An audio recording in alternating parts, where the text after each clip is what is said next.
ये है मेरी यादों का पिटारा।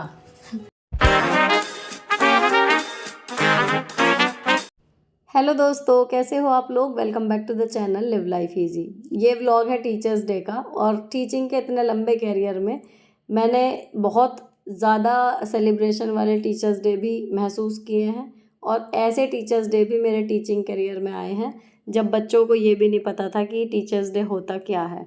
शुरुआती सालों में जॉब के ऐसे स्कूल, ऐसे स्टूडेंट्स से भी मेरा सामना हुआ है। तो जब इस तरीके का सेलिब्रेशन मुझे मिलता है, जब बच्चे इस तरीके का दिखाते हैं अपना प्यार, तो वो मेरे लिए अनमोल होता है, ख़जाने से ज़्यादा इम्पॉर्टेंट। इस सब को बिल्कुल समेट लेती हूँ मैं, फिज़िकल रूप में भी और रील के फॉर्म में भी। उसके बाद बच्चों को भेज दिया, उन्हें फ़ोटो वगैरह भेज दी। फिर घर आकर बारी थी कि मैं अपने लिए घर पे क्या स्पेशल करती हूँ, क्योंकि टीचर्स डे पे कोशिश रहती है कि मैं अपने लिए भी कुछ एक चीज़ नई कर लूँ। तो आज मैंने पहले ही प्लानिंग कर ली थी 4 में। ये रूम जो पिंक वाला है, इसका थोड़ा शक्ल बदली है ताकि मैं अपने लिए एक वर्क स्पेस क्रिएट कर सकूं, ऐसी मेरी कोशिश है। तो मैंने ये टेबल और रूम की जो है वो दशा बिल्कुल बदल दी। ये देखो, ये सारा पेटियाँ और जितना भी कूड़ा इसके अंदर है, ये सब इस वाले रूम में यहाँ पर रखी हुई थी। मेरे हस्बैंड के ऑफिस का है, लेकिन उसको सॉर्ट कर दिया। जो पैकेट्स थे वो यहाँ रख दिए। अब ये भी धीरे धीरे ऑफिस ले जाएंगे, तो ये कोना भी खाली होगा, और ये रूम कर लिया है खाली। तो यहाँ पर टेबल लगी हुई थी, वो वहाँ एडजस्ट हो गई है। थोड़ा मुश्किल आई है गेट के साथ, लेकिन ये हो गई। वो सब पहले लगाया हुआ था, बच्चों की जो ड्राइंग थी वो ख़राब हुई तो वो हटाइए। और बाकी अभी ये रिंग लाइट रखी हुई है। इस कोने का भी कुछ नहीं किया, सिर्फ खाली किया है। इसको क्लीन और डेकोरेट करना है, लेकिन ये एक वर्क स्पेस जो है वो क्रिएट हो गया। और फिलहाल ये वाली चेयर ही काम करेगी। अगर दिक्कत लगी तो फिर मैं एक चेयर और लूँगी। तो यहाँ पर इस रूम का आज हमने, अपने आप को कहना चाहिए मैंने गिफ्ट दिया है कि ये रूम मैं एक अपना सेपरेट वर्क प्लेस के तौर पे बनाऊँगी। यहाँ पर मेरे हस्बैंड काम करते हैं, तो वो मेरे ऑफिस जाने के बाद ही उनका होता है। अक्सर रात में जब वो करते हैं थोड़ा बहुत आके, तो उस टाइम पे मैं कुकिंग कर रही होती हूँ। तो ये उनका वर्क स्पेस हो गया और वो मेरा।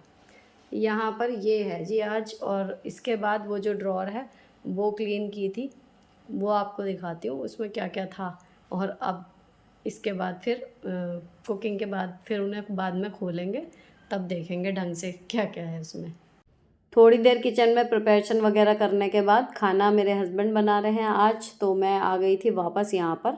अब मैं जाऊँगी जब रोटी सेकनी होंगी तब, और बर्तन वगैरह के टाइम पे।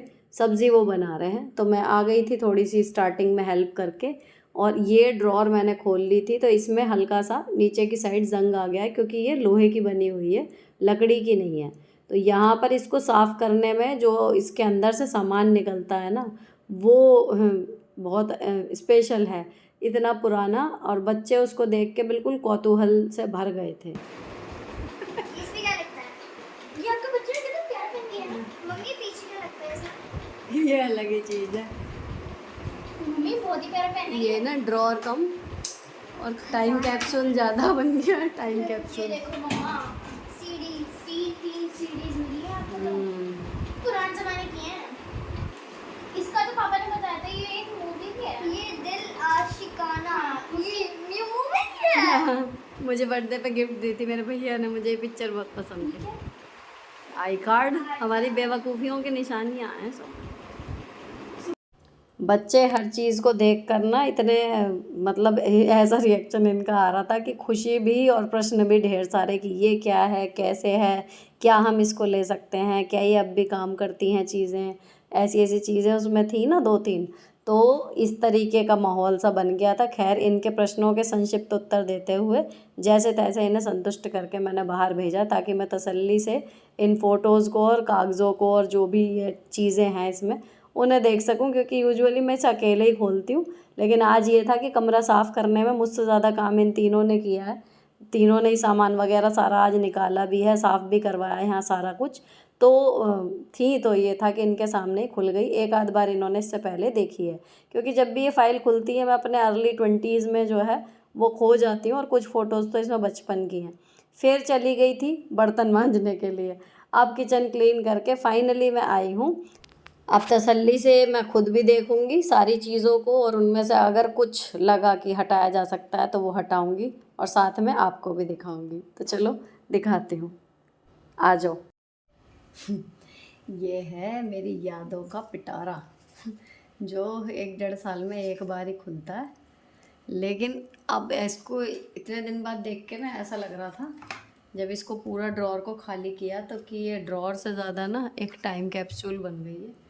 क्योंकि कुछ चीज़ें इसमें ऐसी हैं जो अब पास्ट हो गई हैं, आपको एफबी पे पोस्ट वगैरह में दिखेंगी, बाकी ऐसे नहीं दिखेंगी। लेकिन ये शायद इसीलिए मैंने संभाल के रखी हुई थी, मुझे अच्छा लगता है यादों को सजोना।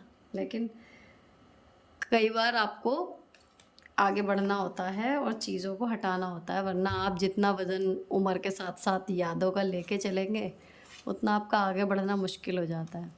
अब मैं आपको इनमें से ना कुछ एक की स्टोरी बताती हूँ, देखो कितनी इंटरेस्टिंग है।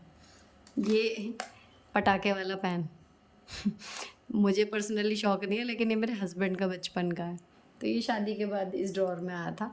बाकी चीज़ें ज़्यादातर हमारी या तो एग्जैक्ट शादी की हैं, या उससे पहले की हैं, थोड़ी सी पहले की जब रिश्ता हुआ था, या फिर उससे भी पहले की हैं। कुछ एक तो बहुत ही पुरानी, ये कैमकॉर्डर की कैसेट, याद भी नहीं है अब इसमें क्या होगा, क्योंकि ये भी मेरे हस्बैंड की है, ये मेरी नहीं है। और जी इनके बाद बाकी चीज़ें हैं जी हमारी, ये सीडीज़, डीजे, इसमें डीजे के गाने थे, ठीक है जी। ये विंडोज़ 2000 की, जो अब किसी काम की नहीं है। और ये कहानी आपको सुनाऊँ, डिस्क 2 इसकी रखी हुई है, पता नहीं पूरी फिल्म थी या कुछ, ये दिल आशिकाना। तो मूवी आई थी करण नाथ की, और मैं उस टाइम पे अपना शादी का तो कोई अभी तब तक वो चांस भी नहीं था, तो मैं उसे बड़ा पसंद करने लगी थी, तो मैं पिक्चर बहुत देखती थी वो वाली, जब भी कहीं मिलती थी। तो मेरे भैया ने, सोनी भैया ने, ये सीडी मुझे बर्थडे पे गिफ्ट दी थी, सोचो। अच्छा जी, पार्कर पेन, सबसे कॉमेडी जो स्टोरी है वो इसी की है। गिफ्ट दिया था उस टाइम पे, 100 रुपये का आता था, अमिताभ बच्चन इसका ऐड करते थे, और इतना महंगा सोच के मैंने जो है इसे यूज़ ही नहीं किया, सिवाय 1 या 2 बार अपना नाम लिखने के कि कुछ अच्छा लिखूँगी कभी यूज़ करूँगी, ये ऐसे ही रखा रहा। और जब इसको मैंने खोल कर देखा तो ये अब चलता भी नहीं है, सूख गया। तो ये अब मिडिल क्लास लोगों के साथ बहुत होता है यही मेरे साथ हो रहा है। ये पता है कौन सा कार्ड है? जब आपको याद होगा 2000 के लपेट में जब समय चल रहा था, बड़ा चेन सिस्टम का चल रहा था, एक बिजनेस की चेन्स बनानी है, आपके अंडर जो लोग आएंगे जो सेल करेंगे उनका कमीशन मिलेगा।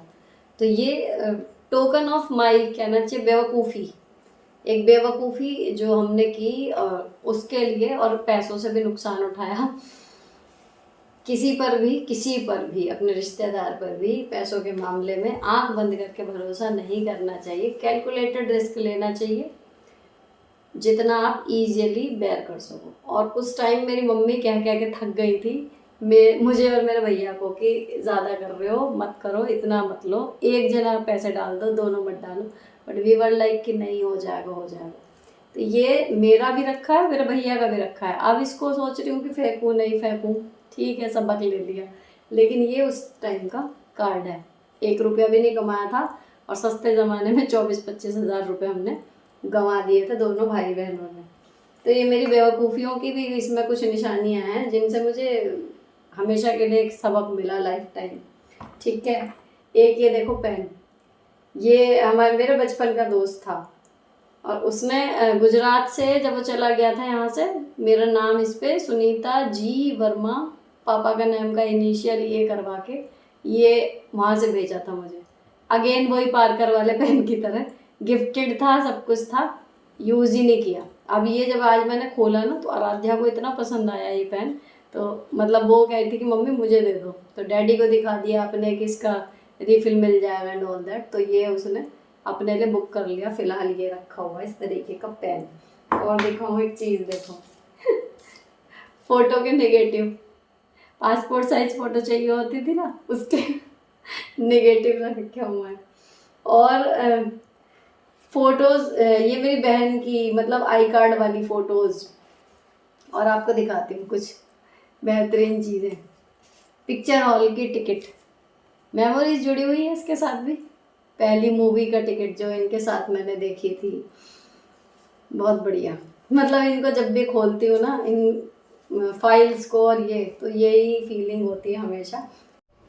अब आपको दिखाती हूँ कुछ फोटोज़, देखो है ना, जो जुड़ी हुई है, मतलब बहुत पुरानी है, मेरे स्टडी टाइम की है कुछ, और कुछ तो ऐसी हैं जिनमें जब मैं प्राइवेट स्कूल में टीचिंग की थी थोड़े टाइम के लिए, उस टाइम के स्टूडेंट्स तक की फ़ोटो रखी हुई है, दिखाती हूँ।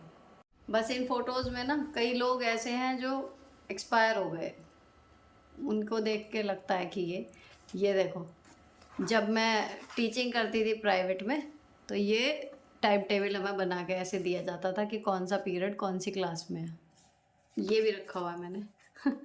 और जी मेरी उदास सी फ़ोटो, परेशान, पता नहीं किससे नाराज़। और आपको बचपन की फ़ोटो दिखाऊं, ये मेरी स्टूडेंट थी, देखो ये 9th क्लास में ही इसकी डेथ हो गई। तो कुछ चीज़ें बड़ी दुखद सी हैं।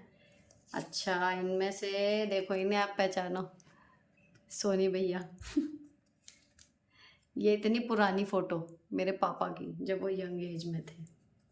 ये मेरे स्टूडेंट्स, और इन्हीं के जैसी मैं थी, 6 साल इनसे बड़ी, 5 साल बड़ी, ऐसे। मतलब ये 10-11 में चल रहे थे और मैं 17-18 में, लेकिन इनके साथ इतनी बढ़िया बॉन्डिंग थी। और ये बच्चे ना अब सब बड़े हो गए, सब 40 कोई छूने वाला है, कोई नहीं अभी आस पास है, इस तरीके के हैं, लेकिन सब बूढ़े दिखने लगे मुझसे भी ज़्यादा, मिलते हैं तो। भैया, ये मैं दोबारा, और ये मेरे भैया हैं, ये भी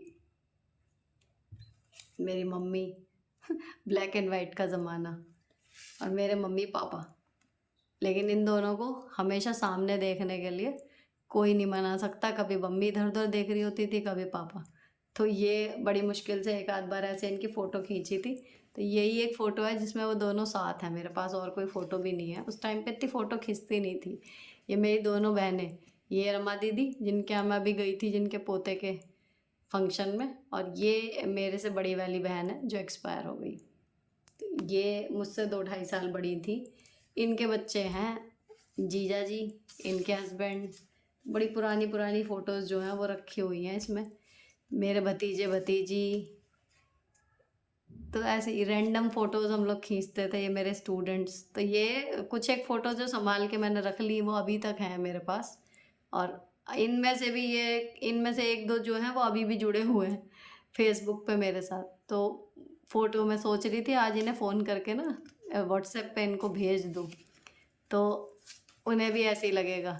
आमिर खान की फ़ोटो, क्रश था मुझे मेरा इन पे बहुत टाइम पहले, तो मैं बड़ी बड़ी फ़ैन थी इनकी। और ये ना मतलब मेरी वो हैं जिन्हें सोच के भी अब हंसी छूटती है कि क्या, क्यों, कैसे। लेकिन सबकी लाइफ में आता है ऐसा टाइम जब वो ऐसी बेवकूफ़ियाँ करते हैं। ये मेरी दीदी, रमा दीदी, जब वो मतलब बिल्कुल शादी से पहले की, ये हम ग्रुप फ़ोटो। आप देखो कुछ पेपर की कटिंग्स, ये मतलब अलग अलग दोस्तों ने दी हैं। कुछ सारे दोस्त बिछड़ गए लेकिन अब। और एक चीज़ दिखाऊं आपको, ये देखो, ये ना बुनाई का डिज़ाइन है, बी और वाई लिखा हुआ है ना, तो ब्लू और येलो कलर का ये डिज़ाइन है। क्योंकि उस टाइम पे फ़ोन नहीं होते थे, तो कहीं कोई डिज़ाइन अगर अच्छा लगता था या खुद कुछ बनाना है क्रिएटिव बन के, तो इस तरीके से बनाते थे। यानी कि एक फंदा ब्लू का, 2 येलो के, फिर एक ब्लू का, 3 येलो के, इस तरीके से ये पैटर्न बुनाई का बना हुआ है। क्योंकि मैं और मेरी मम्मी, हम लोग बुनाई पे स्वेटर बुना करते थे उस टाइम पे। और मेरे जो भतीजे भतीजी थे, अब सब अपनी अपनी लाइफ में बिज़ी हो गए। वो ना बुआ डे मनाया करते थे मेरा, जब भी मैं थोड़ी भी अपसेट होती थी तो वो सारे खर्चे, 7th जून, ये देखो मेरे बर्थडे वाले दिन भी अलग से प्लानिंग होती थी।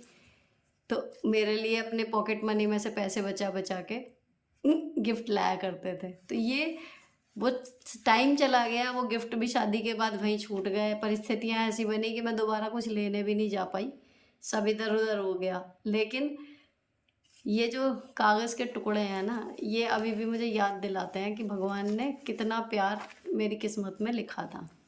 मेरी सहेलियों की लिखी हुई चिट्ठियाँ हैं। कभी मैं डीमोटिवेटेड हो जाती थी ना, तो मुझे हमेशा भगवान इंसान के रूप में बन के मिले और उन्होंने मुझे हमेशा हाथ पकड़ के राह दिखाई है। ये मेरी फ्रेंड है। आई विश कि मुझे दोबारा मिलती। उसका फ़ोन नंबर भी नहीं है मेरे पास अब। मेरा बीटीसी का फॉर्म वगैरह ना सब इसने भरा था और अब मैं इसके टच में ही नहीं हूँ, पता ही नहीं, मतलब घर वर बेच के लोग चले गए थे। तो ये इनका सिलेक्शन नहीं हुआ था, मेरा हो गया था। तो कहीं ना कहीं मेरी नौकरी में एक बहुत बड़ा हाथ इनका भी है। हमारा जब हम बीटीसी करते थे वो ग्रुप शैतान और उद्यमियों का, तो ये यादें हैं, इन्हें नहीं फेंकूंगी।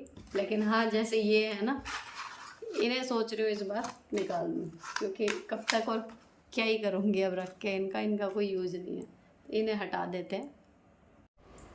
अब इन पुरानी अपनी गलतियों की कह लीजिए एक चीज़ है या कुछ भी है जिनका मतलब कोई वो नहीं है। फ़ोटोज़ तो मैं कभी नहीं फेंकूंगी, जब तक मैं ज़िंदा हूँ ये फ़ोटोज़ मेरे पास रहेंगी। लेकिन ये चीज़ें जो हैं, जैसे ये पेन है बहुत साल रख लिया, मतलब 20 साल हो गए होंगे इसे रखे रखे, लेकिन अब मैं इसको फेंकूंगी। तो कुछ चीज़ें इनमें से मैंने अभी हटा दी हैं, बाकी अभी भी कुछ चीज़ें जो हैं ऐसी की ऐसी मैं इनको, ये एक फाइल जो है मैंने सोचा है कि मेंटेन में करके ऐसी की ऐसी रख दूंगी। बाकी अब जब नई चीज़ें, नई लाइफ, अब ये जो लाइफ है, जो ये इन कागज़ों में, इन फाइल्स में, इन फोटोज़ में सुनीता है, आज की सुनीता उससे बहुत अलग हो चुकी है और I am grateful to God कि बेटर हो चुकी है। तो ये गलतियां हैं, हमें अपनी गलतियों को देख के शर्मिंदा होने की ज़रूरत नहीं है। शर्मिंदा तब होना चाहिए जब हम उन गलतियों से सबक ना लें और उन गलतियों को बार बार दोहराएं, तो तब आपके लिए शर्म की बात होनी चाहिए। लेकिन गलतियां करके ही हम सीखते हैं और गलतियां करने में दिक्कत नहीं है, उन्हें दोहराने में अगर हम कमी ला रहे हैं, दोहरा नहीं रहे, तो आई थॉट कि मैं सही जा रही हूँ। तो वो चीज़ थी। अब ये काफ़ी चीज़ें जो है मैं हटा दूँगी। अब ये जो ड्रॉअर है ना, ये हो जाएगी खाली, ठीक।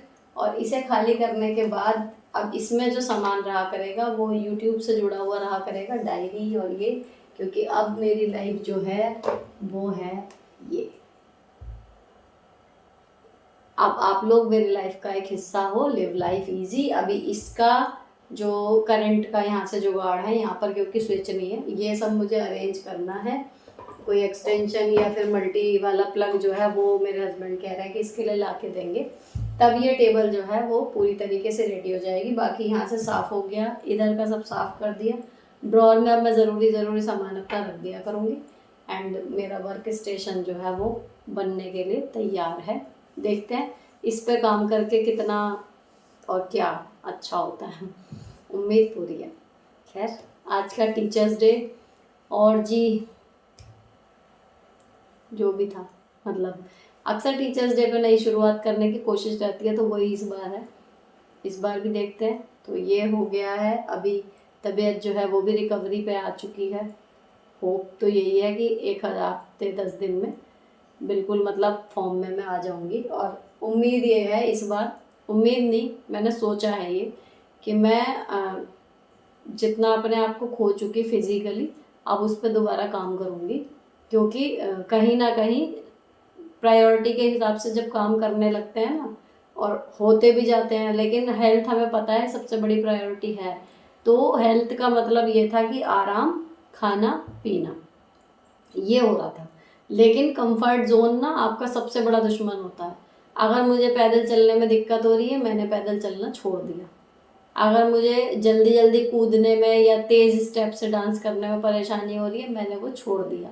और यही गलती मैं करती चली जा रही हूँ धीरे धीरे। 2 साल 3 साल हो गए। अब उसकी वजह से क्या है कि जो मेरा एक नेचुरल वे ऑफ एक्ट था वो तेज़ काम करने का था या तेज़ हर चीज़ करने का था, अब वो स्लो हुआ। स्लो में मुझे लगा कि ठीक है, कामिंग सा लग रहा है, लेकिन स्लो के बाद अब वो एक्सट्रीम स्लो हो गया। अब स्थिति ये है कि अगर मैं चाहूँ तेज़ चलना, कि एक सड़क है मुझे तेज़ चल के पार करनी है ना, तो वो मेरे लिए टास्क हो गया, मैं धीमे ही चलूँगी। तो वो चीज़ मुझे जो है समझ में आ रहा है कि मेरी बॉडी स्टिफ होने लगी है, और स्टिफ होने की वजह से ही जो डाइजेशन है या आपके जो जोड़ों का मूवमेंट है या जो बॉडी पेन है वो इंक्रीज़ होता है। और डाइजेशन में भी आपको प्रॉब्लम बढ़ने लगती है अगर आपकी बॉडी स्टिफ है तो स्टिफनेस को ख़त्म करने का तरीका यही है कि जितना ज़्यादा से ज़्यादा फिजिकल मूवमेंट मैं करूँगी उतना जल्दी वो वापस आएगा। अब जो मैं सुबह करती हूँ स्ट्रेचिंग उतनी काफ़ी नहीं है। तो मैंने आपके साथ अभी ये जो पिछला व्लॉग शेयर किया है वो वाला एक्चुअली प्री शूटेड था, तबीयत ख़राब होने से पहले का। फिर इतनी ज़्यादा हो गई तबीयत ख़राब कि मैं उसका वॉइस ओवर ही नहीं कर पाई। इस बीच में कान्हा जी की छठी आ गई, तो फिर कान्हा जी की छठी जो है वो ओकेजन के हिसाब से बनी हुई थी, तो मैंने पहले फिर कान्हा जी की छठी वाला व्लॉग डाला, उसके बाद फिर मैंने उसका वॉइस ओवर किया। तो वो जो काम आप देख रहे हो उसमें वो मैंने तबीयत ख़राब होने से पहले का किया हुआ है। अब धीरे धीरे मैं रिकवरी पे हूँ, तो अब दोबारा रिदम में आएगा, शरीर भी, टाइम भी, बॉडी भी। लेकिन जो लोग, मैं मतलब अब ये सजेस्ट आपको भी करना चाह रही हूँ, सेहत का ध्यान रखना सिर्फ खाने पीने तक ही सीमित नहीं है और सिर्फ आराम करने तक ही सीमित नहीं है। कई बार आपका खाना पीना और आराम, ये दो चीज़ों पे आप इतना फोकस कर लेते हो कि आपकी बॉडी को जो वर्कआउट की ज़रूरत है, जितना मूवमेंट उसको चाहिए, उससे कम आप देते हो और उसको कम देने की वजह से आपकी बॉडी की क्षमता कम होने लगती है। अब मेरा जो बॉडी कहना चाहिए एक रूटीन है, वो इतना लंबा काम करने का बन चुका और अब मैं उसको धीरे धीरे करती जा रही थी कम, कि आराम करूं, कंफर्ट में रहूं, रेस्ट करना ज़रूरी है ये सोच के। और वहाँ मैं एक्चुअल में गलती कर रही थी। अब यहाँ पर ये है कि जितना काम है ठीक है, ड्यूटीज़ डिस्ट्रीब्यूट कर दी हैं। एक आध ब्लॉग के बाद मैं आपको शेयर करूँगी कि मैंने अपनी बेटियों को क्या क्या सिखा दिया इस तबीयत ख़राब में। इतना काम उन्होंने सीख लिया जो शायद पिछले पूरे साल में नहीं सीखा, वो सडनली समझदार सी हो गई हैं। आपको दिखाऊंगी शूट करके कि अब उनकी ड्यूटीज़ कैसे डिस्ट्रीब्यूट की हैं, कैसे कैसे वो कर रही हैं। तो मैं बहुत खुश हूँ इस बात से कि मेरी बेटियों ने फाइनली, मुझे हमेशा लगता था कि पता नहीं मेरे बाद भी कर पाएंगी या नहीं, या ऐसे ही ना रह जाएं झल्ली कि काम ही नहीं आता, अपना भी सेल्फ जो कहना चाहिए लाइफ स्किल्स है वो तो ढंग से सीख लें। तो मुझे एज अ माँ वही वाली बात कि सबको होती है कि मेरा बच्चा ठीक रहे, मेरे साथ रहे या अलग रहे, मेरे बाद रहे, तब भी। तो वो चीज़ मुझे पता नहीं क्यों अभी से परेशान करती थी, हालांकि अभी छोटी हैं। लेकिन अब इनका जो एटीट्यूड आया है पढ़ाई को लेके, अपना जो खुद करने लगी हैं उस हिसाब से, और बाकी घर के काम में जो इन्होंने ड्यूटीज़ मतलब मैंने दी और निभानी शुरू कर दी, तो मुझे बहुत संतोष है, मैं आपके साथ ये बात शेयर करूं। और दूसरी चीज़ जो है, अब ड्यूटीज़ इन्हें देने के बाद मेंटल प्रेशर जो है वो अब मुझे हैंडल करना है, लेकिन उसके साथ फिजिकल एक्टिविटी जो जो चीज़ें मैंने छोड़ दी थी वो मैं दोबारा करना शुरू कर रही हूँ, ताकि बॉडी अपनी मूवमेंट में रहे। मुझे अपनी वही लाइट वेट बॉडी चाहिए जिसमें मैं तेज़ चल सकती थी और जितना चाहे कूदा फांदी, कहीं भी चढ़ जाओ कहीं भी उतर जाओ। अब मुझे पता नहीं क्यों 10 बार सोचना पड़ता है, कहीं चढ़ने से पहले भी, कुछ करने से पहले भी। एक एक काम ऐसा लगने लगा जैसे कामों का साइज बढ़ता जा रहा है और मेरा साइज घटता जा रहा है। तो ये तभी होता है जब आपकी कैपेसिटी कम होती है। तो उस फेज से मैं गुजर रही हूँ, मैं आपको बताऊँ। अब यहाँ पर डॉक्टर ने जो बोला है वो वही है कि जी 40+ है, तो हार्मोन्स भी और आपका बॉडी का वो भी, वज़न भी और मूड भी, हार्मोन्स भी, सब चीज़ें जो है वो डिस्टर्ब रहेंगी इस टाइम पे। तो ठीक है, वो रहेगी। अब एक चीज़ पता है कि हाँ एक फेज़ ऐसा चल रहा है, लेकिन अब उसके आगे क्या? अब वो फेज ऐसा चल रहा है, उसको लेके हम बैठ नहीं सकते ना, तो कुछ ना कुछ करना है। तो वो कुछ ना कुछ में यही सोचा है मैंने कि फिजिकल एक्टिविटी जो है, चाहे वो डांस हो, चाहे वो वॉक हो, या उसी काम को थोड़ा सा स्पीड में करने की कोशिश, ये मैं शुरू करूँगी और आपको अपडेट ज़रूर करूँगी कि ये चीज़ कामयाब हुई या मुझे और थकावट या मेरी बॉडी प्रॉब्लम बढ़ गई। उसके बाद फिर मैं आपको बोलूँगी कि हाँ आप भी अगर अपने आप को दोबारा चालू करना चाहते हो तो स्पीड बढ़ाओ। अभी मैं सिर्फ ये बता रही हूँ कि मैं क्या सोच रही हूँ, अपने लिए प्लान क्या किया है। और ये वर्क स्टेशन भी इसीलिए बनाया है ताकि जैसे अब मैं आराम से आपके साथ बातें कर रही हूँ, गर्मी है नो डाउट, गर्मी का भी यहाँ कुछ नहीं हो सकता, लेकिन अगर ये सब कुछ ठीक गया तो फिर इस रूम में भी एसी का जुगाड़ कर लेंगे। लेकिन फिलहाल ये है कि बच्चे आराम से वहाँ सो रहे हैं, वो वहाँ सो रहे हैं, मुझे सोफे पे नहीं बैठना, मैं आराम से कंफर्टेबली अपना टेबल और चेयर पे बैठी हूँ जैसे स्कूल में बैठ के काम करती हूँ। तो ये मेरे लिए ज़्यादा मतलब कंफर्टेबल सा है। तो आई होप कि मैं इस पे ज़्यादा अच्छे से और मतलब डिस्टर्ब हुए बिना काम कर पाऊँगी, क्योंकि एक मूड बनता है जब आपका एक फिक्स कोना होता है और आप कंफर्टेबली बैठे हो, है ना। सोफे पे थोड़ा सा आदमी वही फिर कंफर्ट जोन में ज़्यादा आ जाता है कि ऐसे हो गया, टेढ़ा हो गया, मेढ़ा हो गया। मैं यहाँ बैठी हूँ तो मैं सीधा बैठी हूँ जैसे स्कूल में बैठती हूँ, तो ये वाली चीज़ है। तो ये मतलब आज का छोटा सा यही था। आज रूटीन कुछ नहीं है, लेकिन बातें करनी थी इसको कर ली। और दूसरी चीज़ ये है कि कुछ भी ना जाए, आप लोग इतना मिस करते हो ब्लॉग को, मेरा दिल मतलब खुशी से भी भर जाता है, लेकिन दुख भी होता है कि मैं नहीं कर पाई। तो इसलिए आज का रूटीन भले शूट नहीं हुआ, लेकिन जो भी थोड़ा सा सेलिब्रेशन और ये जो रूम मैंने क्लीन किया है, इसको मैंने आपके साथ शेयर किया। और ये गलती मुझसे हो गई कि जब मैं इसे कर रही थी तो उस टाइम पे अगर ट्राइपॉड लग जाता तो आपको ये देखने मिलता कि कमरा क्या था और कैसा हो गया। फिलहाल जो है आज कमरा सिर्फ खाली किया है, फर्श पे उसके बाद क्लीनिंग कर दी। और ये सब पहले से लगा हुआ था, ये तो मैंने पहले ही लगाया था। तो बच्चों की जो ड्राइंग थी वो A4 साइज कागज पे बनी हुई थी, वो ख़राब हो गई थी, उनको हटा दिया।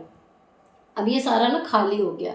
तो एक तो यहाँ पर मुझे लाइट का जुगाड़ करना है ताकि ये जो भी लैंप है या फ़ोन चार्ज करना है वो सब यहीं पर होता रहे। और दूसरी चीज़, अब जो यहाँ पर जो खाली स्पेस है उसमें जैसे मैं हॉल वीडियोज़ वगैरह करती हूँ तो खड़े होके यहाँ करने के लिए थोड़ा सा इस कोने को उस हिसाब से बना लेंगे। इस तरीके का मैंने सोचा है, तो देखते हैं फ्यूचर में क्या होता है। फिलहाल ये ब्लॉग यहीं पर ख़त्म होता है। अच्छा लगा हो किसी भी वजह से तो चैनल को सब्सक्राइब किए बिना मत जाना। मिलती हूँ आपसे नेक्स्ट वीडियो में। Till then bye bye, stay beautiful always.